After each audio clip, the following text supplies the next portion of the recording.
So the topic for today's session is going to be your cloud computing. Okay. तो आप में से कोई मेरे को बताना चाहेगा क्लाउड कंप्यूटिंग से आपको क्या समझ में आता है? What is cloud computing as per your understanding?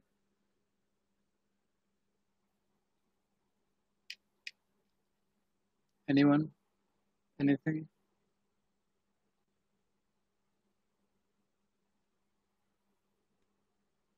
कुछ भी बताओ यार, जो भी हो अंडरस्टैंडिंग के हिसाब से, चाहे सही हो चाहे गलत हो.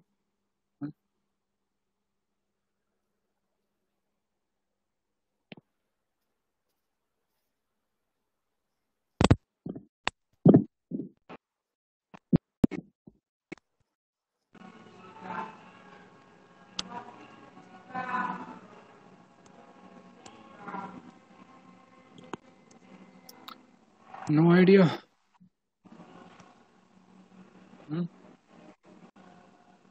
किसी को कुछ नहीं बोलना.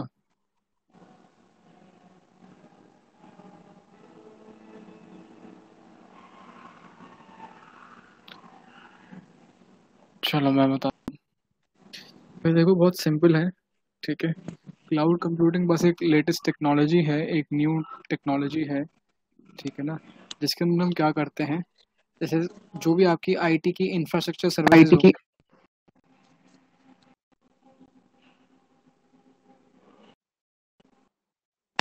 जैसे कि स्टोरेज हो गया, या फिर प्रोसेसिंग पावर हो गया, या फिर होस्टिंग हो गया, ये सब चीज़ें जब आपको रिमोटली आपको अवेलेबल करवा दी जाएगी, तो उसे हम क्लाउड कंप्यूटिंग बोल देते हैं.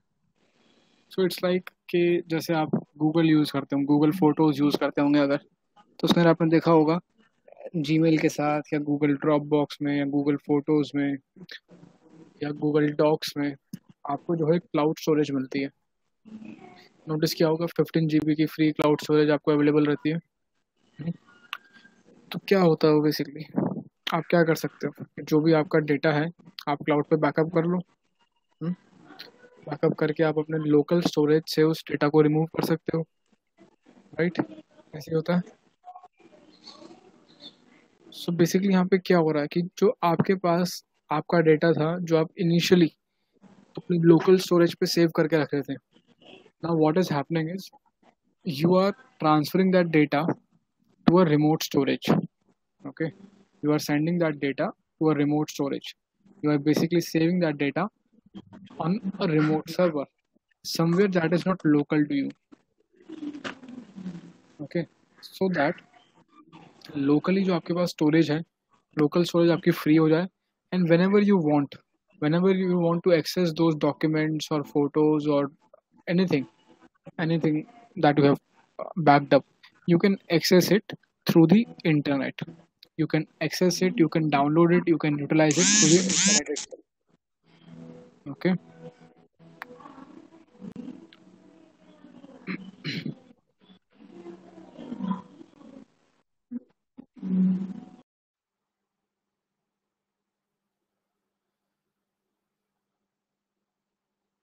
या सो क्लाउड का एक बेसिक आइडिया है आप लोगों को, मतलब क्लाउड क्या होता है, थोड़ा आइडिया लग पा रहा है जो मैं समझा रहा हूँ उससे?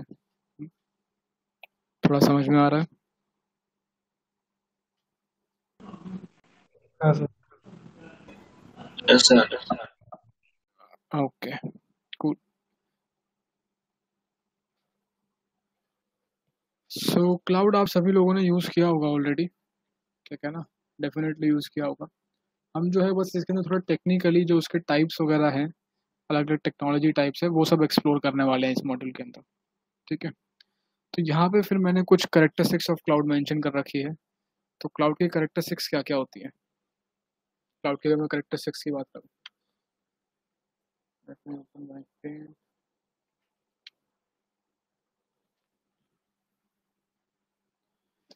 सो क्लाउड के अगर मैं करेक्टरिस्टिक्स की बात करूँ तो आ जाएगा आपका ऑन डिमांड सर्विस. ओके. उसके बाद आ जाएगा आपका पे फॉर व्हाट यू यूज़, या फिर इसको हम कह देते हैं pay as you go. So on demand service का मतलब क्या है कि भाई आपके पास बस इंटरनेट की एक्सेस होनी चाहिए, and when ever you need it wherever you need it, you are going to be provided with that thing. Okay, that is your on demand service. Pay for what you use. So that simply means that in cloud computing technology, you only need to pay for the part of storage or for the part of processor or for the part of any technology that you are utilizing. Okay, so it's like कि अगर आप केवल एक TB hard drive cloud पे ले रहे हो, ठीक है, या फिर आप केवल 4 GB of RAMs online cloud computing के थ्रू लीज ऑन कर रहे हो, आपको केवल उतने ही अमाउंट का पैसा देना पड़ेगा, उतने ही अमाउंट के लिए पेमेंट करने देगी। एंड यही नहीं, साथ ही साथ यहाँ पे एक ऑप्शन होता है आर्ली पेमेंट का।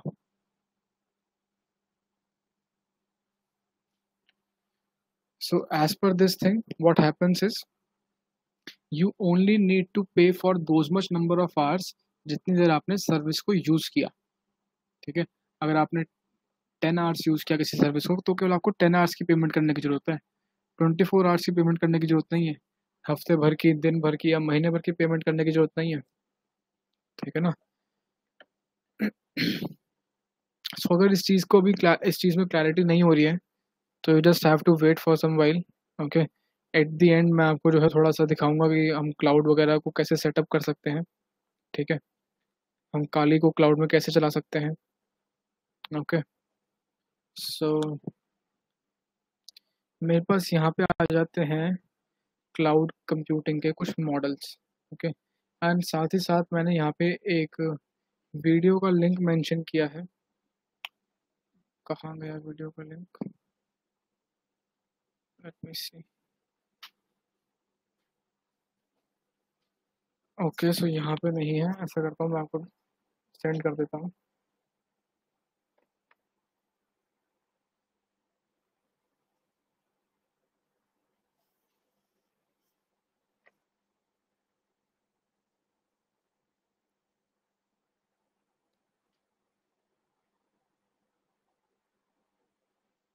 काफ़ी फनी वीडियो है, ठीक है ना। ये आप देख लेना अपने फ्री टाइम में। मैं ये लिंक आपके साथ चैट में शेयर कर दे रहा हूँ।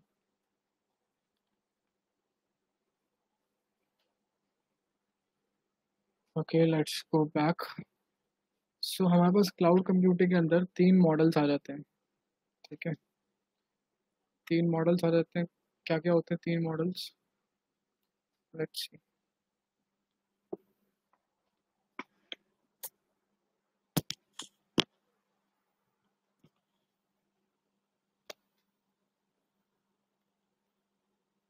Three models of cloud computing.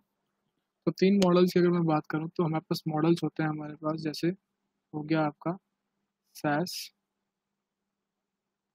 Second model हो गया आपका PaaS एंड थर्ड मॉडल हो गया आपका IaaS। ठीक है जी। मॉडल्स की फुल फॉर्म क्या होती है? What does stats SaaS stands for, PaaS stands for, IaaS stands for? So SaaS के अंदर S होता है हमारा software as a service, that is your SaaS। PaaS क्या होता है हमारा? PaaS होता है आपका platform as a service and your IaaS is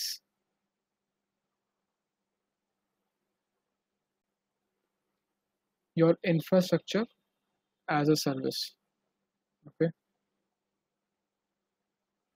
तो 3 मॉडल्स की फुल फॉर्म हमें पता चल गई। यहाँ पे SaaS, PaaS और IaaS होता है, और तीनों की फुल फॉर्म क्या होती है? एक सॉफ्टवेयर एज अ सर्विस होता है, एक प्लेटफॉर्म एज अ सर्विस होता है, एक इंफ्रा एज अ सर्विस होता है। ठीक है जी। तो डिफरेंस क्या होता है तीनों में, और तीनों सर्विसेज की टारगेट ऑडियंस कौन कौन होती है? सो अगर मैं इनकी टारगेट ऑडियंस की बात करूं, सो जो SaaS होता है, SaaS is generally used by जो कैजुअल यूजर्स होते हैं, लेमैन यूजर्स या कैजुअल यूजर्स बोलूंगा मैं, end users, day to day users जो होते हैं हमारे। PaaS कौन यूज करता है? PaaS हमारे जो डेवलपर्स होते हैं,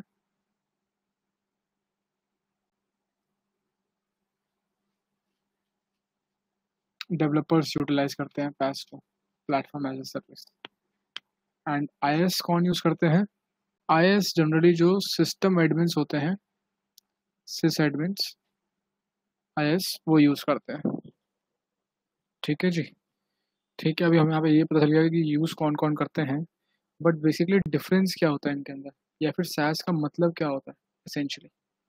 सो जब मैं SaaS की बात करता हूँ, सो SaaS के अंदर क्या होता है कि भाई किसी तरीके का आपको software as a service provide किया जाता है। एज इन अगर मैं एग्जांपल लूँ, जैसे आपका जितना भी गूगल सूट हो गया, गूगल का इकोसिस्टम हो गया, जिसके अंदर सारी सारी गूगल की चीज़ें आ जाती हैं, जैसे Google docs, Google drive, Google notes, etcetera etcetera, whole lot of stuff.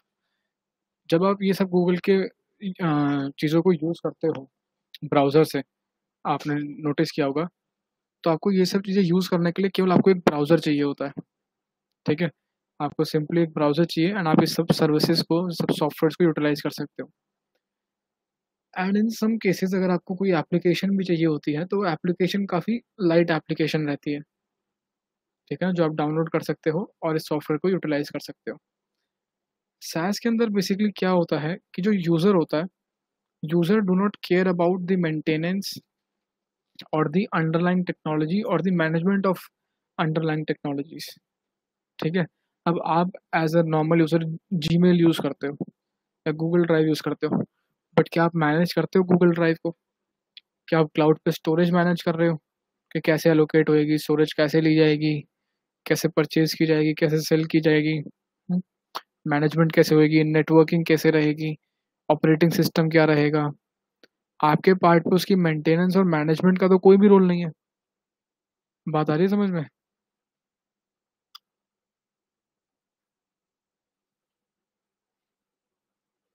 Guys थोड़ा रिप्लाई दे दिया करो भाई। Yes sir. यहाँ पे मेरे पास एक इमेज है, ठीक है, इसके अंदर आप देख सकते हो राइट मोस्ट में मेरे पास SaaS है, ठीक है। सो SaaS में आप देख सकते हो कि सब कुछ जो है रेड कलर से दिखा रखा है। ये क्या है आपका? Basically all these technologies are being managed by the vendor itself. Okay, all these technologies are managed by the vendor. जो एंड यूजर है या फिर जो क्लाइंट है इन सर्विसेज का, उसको कोई हेडेक नहीं है। एप्लीकेशन कैसे मैनेज होगी, data, run time, operating system, virtualization या सर्वर या सॉफ्टवेयर या स्टोरेज या नेटवर्किंग, जो भी चीज़ें हैं, सब चीज़ें वेंडर का हेडेक है। ठीक है, that is going to be your software as a service, जिसको आप सिंपल एक सॉफ्टवेयर के थ्रू या एक ब्राउजर के थ्रू यूज कर सकते हो। ठीक है, without without going through any sort of headache.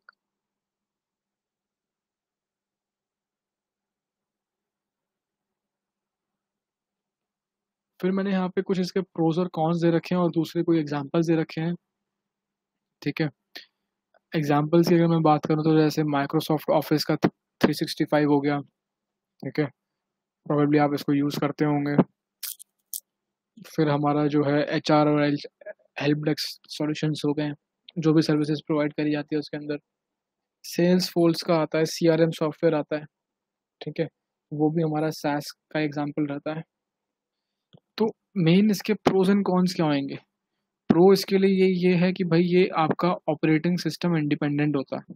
मतलब अगर मैं लेट से जीमेल की बात करूं, तो ऐसा नहीं है कि आप जीमेल को केवल विंडोज से ही एक्सेस कर सकते हो, लिनक्स से नहीं कर सकते। तो क्या ये प्लेटफॉर्म इंडिपेंडेंट है, आप इसको किसी भी प्लेटफॉर्म से एक्सेस कर सकते हो, चाहे आप विंडोज़ यूज़ कर रहे हो, चाहे आप लिनक्स यूज़ कर रहे हो, चाहे आप मैक ऑपरेटिंग सिस्टम यूज़ कर रहे हो।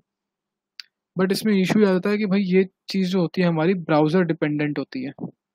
ठीक है, तो अगर ब्राउज़र की कोई वल्नरेबिलिटी है, क्योंकि आप ब्राउज़र के थ्रू एक्सेस कर पा रहे हो रिसोर्स को, सो अगर ब्राउज़र की कोई वल्नरेबिलिटी रहती है, so that is going to affect, directly affect the software.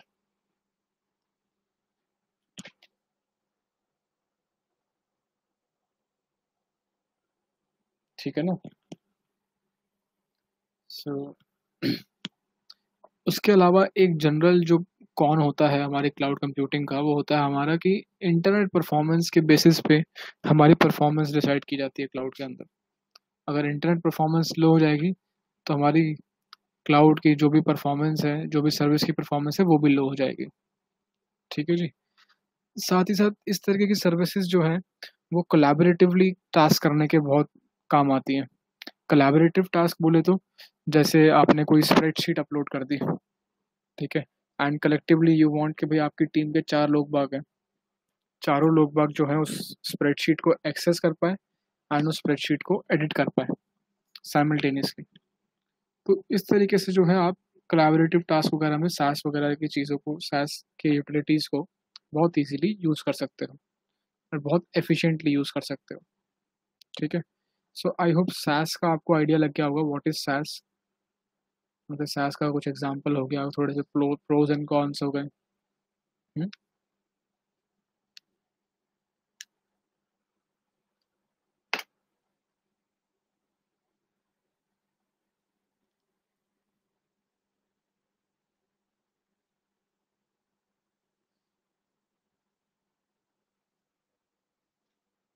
Guys आवाज आ रही है मेरी?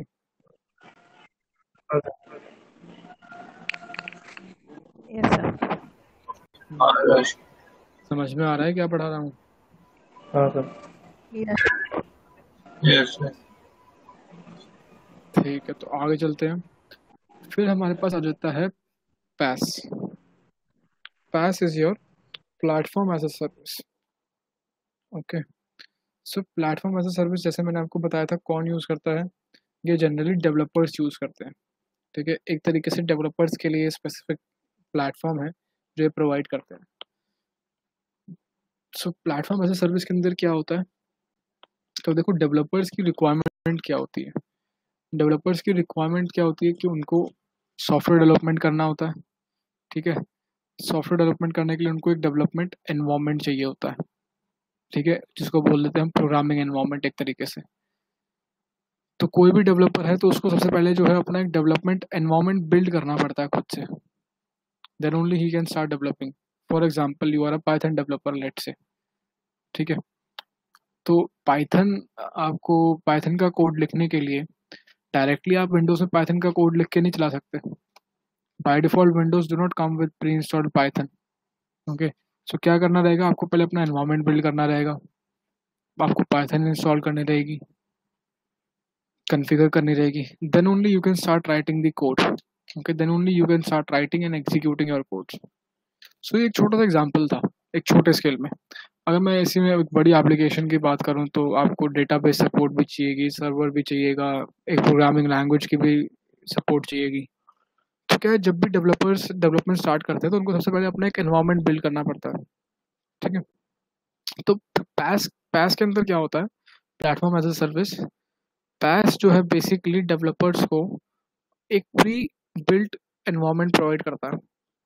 ठीक है, एक ऑलरेडी उन्होंने एक एनवायरनमेंट बना रखा है आपके रिक्वायरमेंट के हिसाब से, और सीधा आपको वो एनवायरनमेंट दिया जाएगा सो दैट डेवलपर क्या कर सके, डेवलपर जो है डायरेक्टली अपनी डेवलपमेंट स्टार्ट कर सके।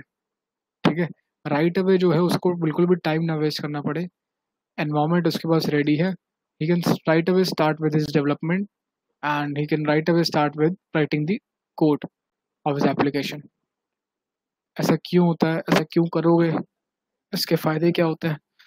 तो भाई बहुत सिंपल है, इस चीज़ से क्या होएगा, बहुत ईजी हो जाएगी आपकी डेवलपमेंट प्रोसेस, डेवलपमेंट साइकिल। ठीक है, फास्ट हो जाएगा डेवलपमेंट प्रोसीजर, ईजीली आप डेवलप कर लोगे, फास्ट स्विफ्टली आप डेवलप कर लोगे। ठीक है, in a very fast way, and आप वेरी इजीली जो है साथ ही साथ उसको डिप्लॉय भी कर लोगे। तो इसमें यही चीज़ आ जाती है कि भाई आपका quick development, easy deployment. Okay, इन सब चीज़ों को प्रमोट करने के लिए platform as a service provide किया जाता है आपको। जनरली इसको कौन यूज़ करता है, डेवलपर्स यूज़ करते हैं। सो डेवलपर्स क्या कर सकते हैं, डेवलपर्स अपनी रिक्वायरमेंट के अकॉर्डिंगली डायरेक्टली एक एनवायरनमेंट पिक कर सकते हैं। ठीक है, एनवायरनमेंट पिक करेंगे एंड डायरेक्टली जो है अपनी डेवलपमेंट स्टार्ट कर देंगे, जो भी उनकी डेवलपमेंट, जो भी उनकी रिक्वायरमेंट है। ठीक है, अब इसके अगर मैं प्रोज एंड कॉन्स की बात करूं, तो इसके प्रोज एंड कॉन्स क्या हो सकते हैं भाई? वेरी सिंपल इट इज़ कि पहली बात तो ये कि आपके पास एक तरीके से थोड़ी सी फ्रीडम का इशू हो जाता है। आप वही आपको वही प्लेटफॉर्म मिल सकता है जो सर्विस प्रोवाइडर प्रोवाइड कर रहा है। ठीक है, ऐसा हो सकता है कि आपकी स्पेसिफिक रिक्वायरमेंट वाला सर्विस प्रोवाइडर प्लेटफॉर्म प्रोवाइड ना करे। ठीक है, तो ऐसे में यू नीड टू सेलेक्ट और you need to go with whatever is being provided to you. ठीक है जी। नाउ इसके अलावा अगर मैं कुछ कॉन्स की बात करूं या प्रोज की बात करूं तो एक तो इजी डिप्लॉयमेंट हो जाता है इसके अंदर। ठीक है, कॉस्ट इफेक्टिव डेवलपमेंट होती है, रैपिड रैपिड डेवलपमेंट होती है, इजीली डिप्लॉय कर देते हो आप एप्लीकेशन को अपने। ठीक है, इसके अगर मैं एग्जांपल की बात करूं तो आपका जैसे हेरोकू हो गया, हेरोकू एप्लीकेशन है। AWS का इलास्टिक बीन स्टॉक हो गया, दैट इज अनदर एप्लीकेशन। सो मैं एक बार ओपन कर देता हूँ हेरोकू। आप में से किसी ने हेरोकू यूज़ किया? हेरोकू और सर किया यूज़? नहीं सर। नहीं किया? Okay. काफ़ी अच्छा प्लेटफॉर्म है यार। मैंने इसको यूज़ कर रखा है अपने डेवलपमेंट प्रोसेस के लिए। ठीक है, I was required to build a web application, so मैंने हेरोकू से ही प्लेटफॉर्म लेकर के डेवलपमेंट करी थी। And it was like I would say very nice experience for me. Okay, क्यों? क्योंकि भाई देखो इसके अंदर जो है ना, आपको जो भी टेक्नोलॉजीज वगैरह रिक्वायर्ड रहती है सब already pre installed pre configured मिल जाती है। ठीक है ना, आपको ज़्यादा कोई टेंशन लेने की ज़रूरत नहीं है। सीधा आपको अपना कोड लिखना स्टार्ट करना है and that's all. Okay, GitHub वगैरह की सपोर्ट वो सब भी मिल जाती है, डेटाबेस की support, server support, everything everything is provided to you. यहाँ पे देख सकते हो build for developers by developers, SQL, Redis, add-ons, MySQL, MongoDB. Database में भी आप देख सकते हो काफ़ी वैरायटी मिल रही है यहाँ पे। GitHub integration, very nice feature it is. ठीक है, आप अपने पूरे कोड को गिटहब पे एक रेपो बना सकते हो अपने कोड की। ठीक है ना, जिसपे और भी जो डेवलपर्स हैं वो लोग बाग उसको पुल कर सकते हैं, एडिट कर सकते हैं, अपडेट कर सकते हैं, मॉडिफाई कर सकते हैं, सपोर्ट कर सकते हैं बेसिकली।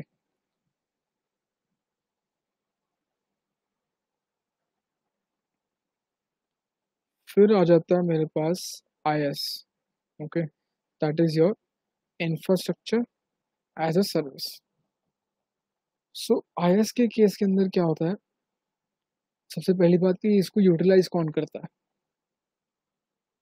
सो अगर मैं IS की बात करूं तो IS जो है हमारा सिस्टम एडमिनिस्ट्रेटर्स जो होते हैं वो यूटिलाइज करते हैं। ठीक है, and IS is like infrastructure as a service. It is like next burning thing in the industry.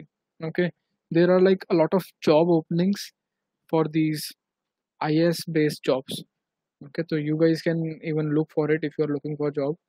सो आप इस स्पेसिफिक टेक्नोलॉजी को मास्टर करके फर्दर अपना करियर भी इसमें बना सकते हो।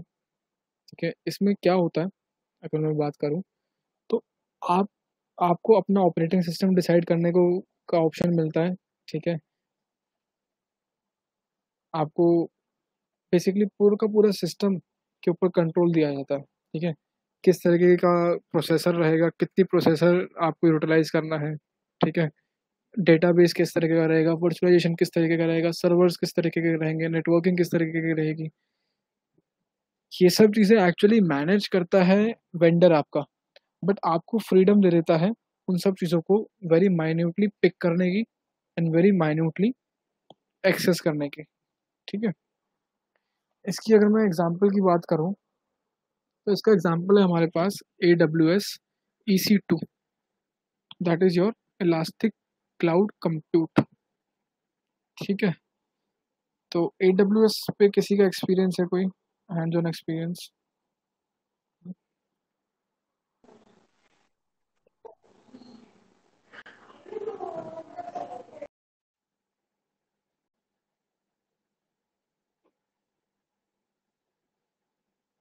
नहीं आइडिया है।